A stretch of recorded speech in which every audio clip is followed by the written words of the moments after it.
Hello student, welcome to this video. आज की इस वीडियो में हम देखने वाले हैं यहाँ पे आपके जो कक्षा 9वीं का सामाजिक विज्ञान का पेपर होने वाला है। आपका हिंदी माध्यम में यहाँ पे आपका पेपर होने वाला है, त्रैमासिक परीक्षा का सामाजिक विज्ञान का कक्षा 9वीं के छात्रों का।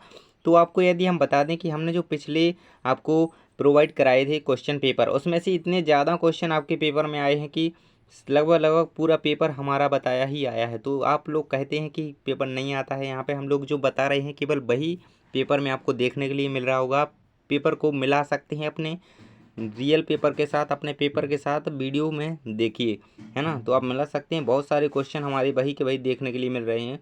संस्कृत का, साइंस का आपका पिछले जो पेपर हो चुके हैं, कई सारे बिल्कुल क्वेश्चन वही के वही देखने के लिए मिले हैं। तो आप लोग इसको भी अच्छे ध्यान से पूरे पार्ट देखिएगा वीडियोस के, तो आपको कुछ क्वेश्चन जो हैं वहाँ पे बिल्कुल वही के वही देखने को मिलेंगे। सभी क्वेश्चन आप अच्छी तरीके से याद कीजिएगा। यहाँ पे हम सबसे पहले देखेंगे सही विकल्प चुनकर लिखिए।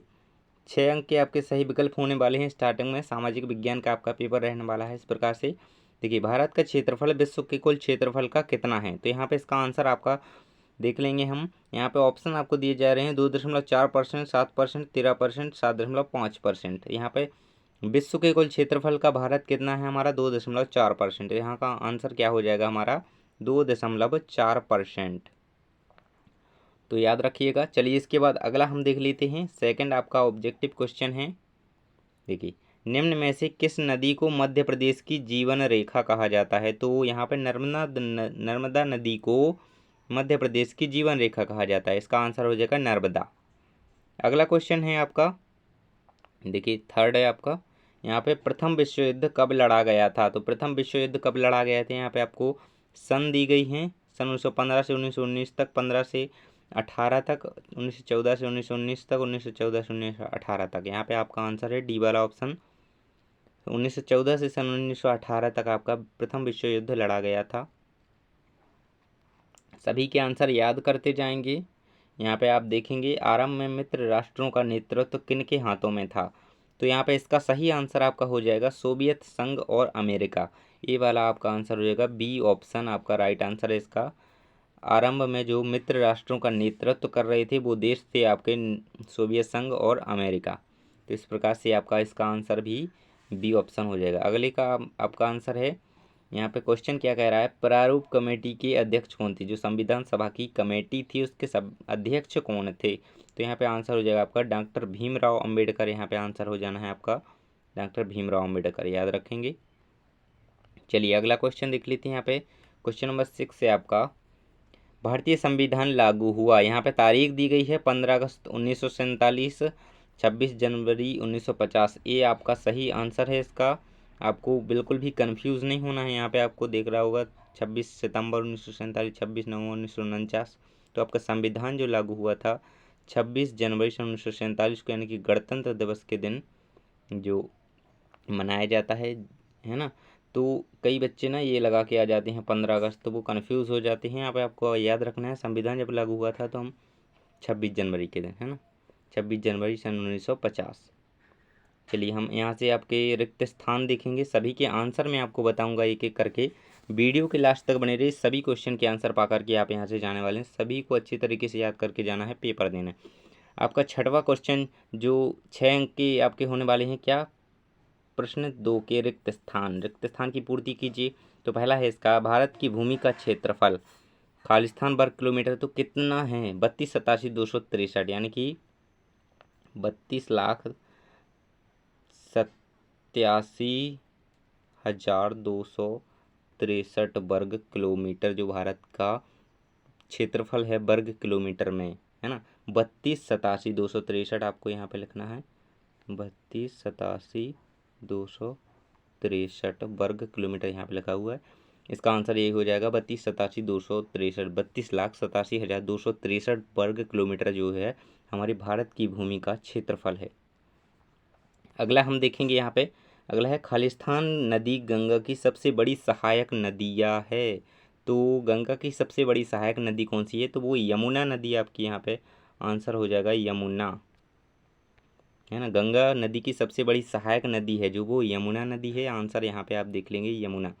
अगला है आपका थर्ड है, कार्ल मार्क्स ने खालिस्तान नामक ग्रंथ की रचना की किस ग्रंथ की रचना की थी कार्ल मार्क्स ने? तो यहाँ पे आप इसका आंसर लिखेंगे, जो कार्ल मार्क्स ने ग्रंथ की रचना की दास कैपिटल लिखेंगे इसका आंसर, दास कैपिटल, है ना। सभी के आंसर आपको याद करते जाना है और लिखते जाना है। दास कैपिटल आप पढ़ते जाएंगे, यहाँ पे सही स्क्रीन पे लिखते नहीं बनता।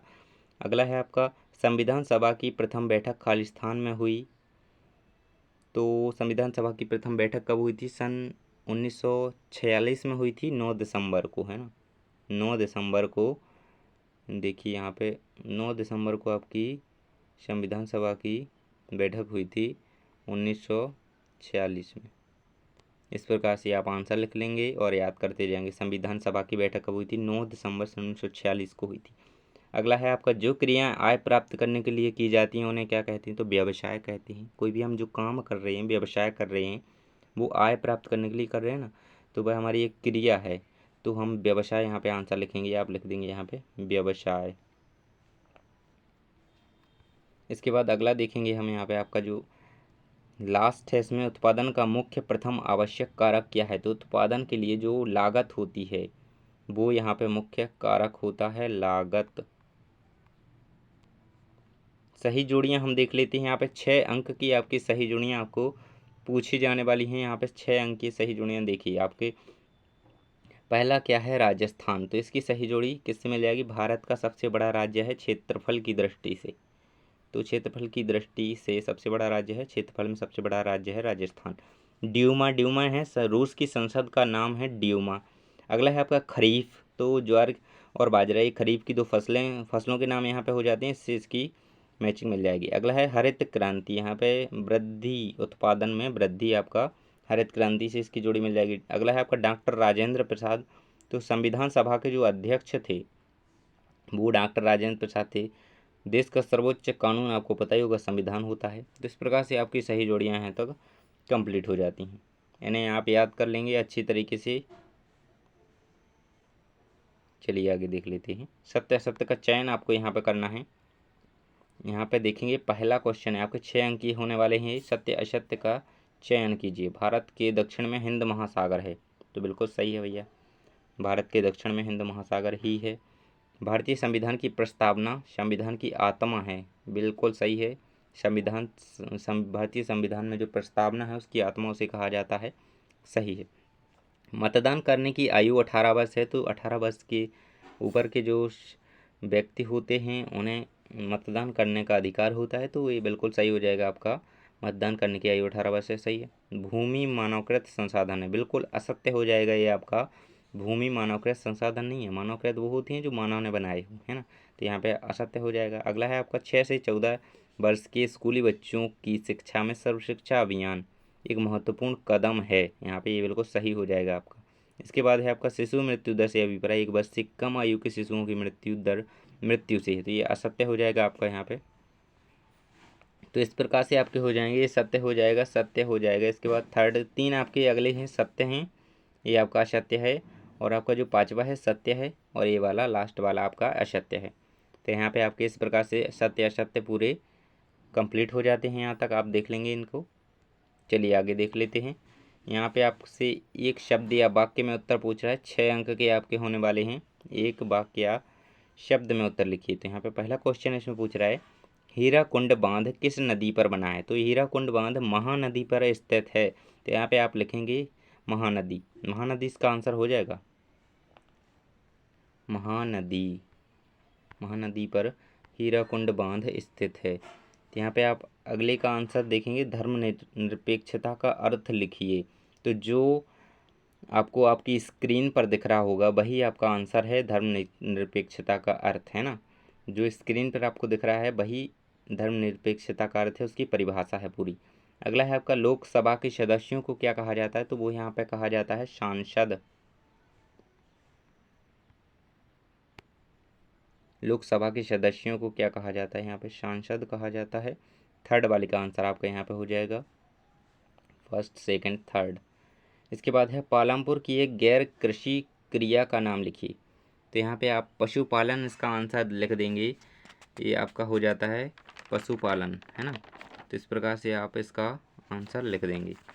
पशुपालन पालनपुर की एक गैर कृषि क्रिया का नाम है। तो इस प्रकार से आप इसका आंसर भी लिख देंगे, फोर्थ वाले का पशुपालन।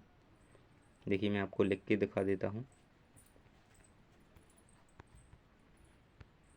पशुपालन।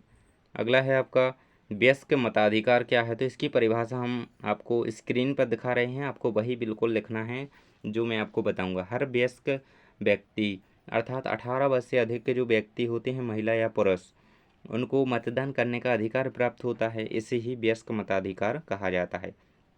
तो इस प्रकार से आप यहाँ पे इसकी परिभाषा लिख सकते हैं, जो आपको स्क्रीन पर दिख रही है वही आपको लिख देना है। अगला क्वेश्चन है आपका, भारत के स्थलीय पड़ोसी देशों की संख्या कितनी है। तो भारत में जो पड़ोसी देश हैं, आपको पता ही होगा कि चीन, पाकिस्तान, भूटान, नेपाल, बांग्लादेश, म्यांमार, ये स्थलीय सीमा से जुड़े हुए हैं। तो आपको इनके ही नाम लिखना है। श्रीलंका पड़ोसी है लेकिन वो स्थलीय सीमा से जुड़ा हुआ नहीं है। यहाँ पे स्थलीय पड़ोसी देशों की संख्या कितनी है, संख्या पूछ रहा है आपसे। यहाँ पे 6 आपको लिख देना है और इनके नाम भी लिख देना है, चीन, पाकिस्तान, भूटान, नेपाल, बांग्लादेश, म्यांमार। तो इस प्रकार से आप इनके आंसर दे देंगे। प्रश्न क्रमांक 6 है आपका, यहाँ पे देखिए, भारत के केंद्र शासित प्रदेशों के नाम लिखिए। 2 अंकीय क्वेश्चन है। कर्क रेखा भारत को के कौन कौन से राज्य से होकर गुजरती है। भारत के केंद्र शासित प्रदेशों के नाम आप लिखेंगे। तो इससे आगे जो आपका पेपर रहने वाला है कुछ इस प्रकार से, देखिए सभी क्वेश्चन यहाँ पे हैं आपके, सभी के क्वेश्चन आपको प्रोवाइड कराए जाएंगे अगले पार्ट में। तो बिल्कुल चैनल को सब्सक्राइब करके वीडियो को लाइक कर दीजिए, चैनल को सब्सक्राइब कर लीजिए, ताकि अगला पार्ट जल्दी ही आए और आपको सबसे पहले सभी क्वेश्चंस के आंसर मिल पाए। थैंक्स फॉर वॉचिंग, मिलते हैं अगले वीडियो में।